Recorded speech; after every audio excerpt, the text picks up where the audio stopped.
That season, when you did play, your stats went down. I would, 4.8 points compared to the 11.1, 1.7 assists, well, 2.1 rebounds. I wasn't getting the same minutes and I was out of shape. I was playing behind Gary Payton and White Chocolate.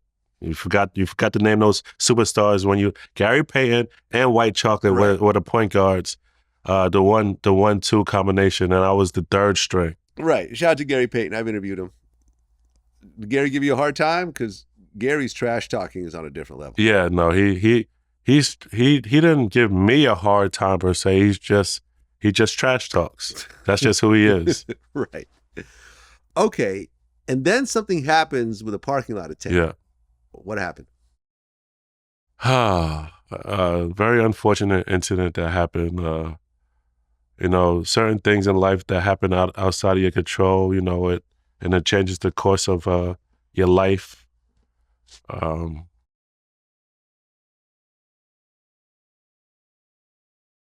It was like I look back on this incident, and it's like the stars were aligned perfectly for this incident to go the way that it did, and there was a reason why I was not supposed to succeed in Miami or have a further tenure in the NBA. And we all know the story. Like, I paid this attendant, parking attendant, to keep my car in front of the building, valet. I gave him $100 for a $12 parking spot. I'm like, listen, let's leave it here in front because when I come down, I need to go to practice right away. Can't wait for you to go into the parking lot, bring my car around. I just want to come down, get in my car and go. Mm-hmm. This is Pat Riley. I'm trying to get to practice on time. So I give him my last $100. Go upstairs, come down in the morning. It's a different parking attendant. Never received a ticket. Ladies talking about, oh, where's your ticket? I need you. If you don't have a ticket, I'm going to need you to pay this $12. Gave the parking attendant last night my last $100. I didn't have any cash on me. So it wasn't that I didn't have $12. I just didn't have the cash on me. Everybody, put in the comments, it was just $12. Yeah. If I had the $12, I would have gave it. But I was, at this time, I'm already in a doghouse. I'm out of, overweight. I'm not, in the good graces with Pat Riley. So I was just like, I'm just trying to get to practice. I paid the guy last night. That's why the car is here. There's no reason why the car would be here if I didn't pay for it. That's what I was pleading my case. Mm-hmm. Lady was adamant about me paying the $12.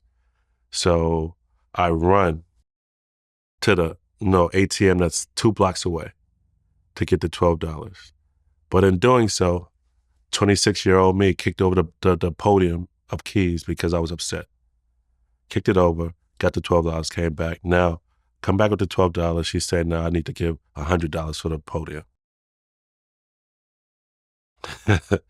So, at this point, it's just the situation's gotten out of hand, and now she personally confiscates my key and she's holding it in her hand. And all of this is in a police report. There was a police report that was taken that day. This is the words that came out of her mouth. I grabbed her hand. That's what was in the police report, and that's all I did. I grabbed her hand, and when she snatched back, I let go. And she said, I'm calling the cops. I said, you know what? You call the cops, I'm going to call Miami Heat security. That's what happened. That's what's in the police report. So she called the police, you called Miami Heat security. I did. And then what happens next? Whatever happened that day, I forget what happened. I go home, whatever. But you don't get arrested or anything, right? No, I don't get arrested. Okay, what does Miami Heat security do? The scenario, how it played out that day, I don't know how it exactly played out, but like I said, I went home or practice. I went to practice. Mm-hmm. The lady went on about her business, whatever. But the very next day, she was in an arm sling and a neck brace, talking about I choked her and I grabbed her and I dragged her through the parking lot.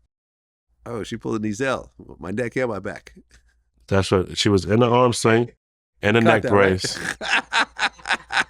I'm suing for $100 million. I'll sell a lot of corn for $20. Yeah. Yeah. The guy came to the arena and practice was like, the sheriff, we need to speak to Smush Parker. Okay, so she comes in with this fake neck brace and a fake arm sling. Yeah. And what, the sheriff comes in? And... I guess that's what happened. For me, I guess I blocked it out. Yeah. And these guys said they're here for a reason. They were with me every step of the way. Definitely end up going to practice. So okay, so when the sheriff shows up, does he arrest you or? No, he doesn't arrest. I don't go out in cuffs. They just say we need to talk to you for a second, or I'll fill you in on what's going on. And so you go down to the sheriff's office. And cooperate. I cooperate, and come to find out, she's saying that I choked her, and I dragged her through the parking lot garage. Is there cameras or anything of this sort? Of course there are. So they go through the camera footage? No, they don't. They don't go through the camera footage? No, they don't. The camera, the footage miraculously disappears. I hired a private investigator to get those documents, and they could not find them. Okay, so now it's just her word against yours. And she's a woman, and you're this big, tall guy, so you look like the bad guy. And the Miami Heat ends up waiving you. Yep. Like I said, the stars were aligned somehow perfectly so that these incidents happen. And you know what? And I don't believe in any coincidence. Like, everything is a part of God's plan.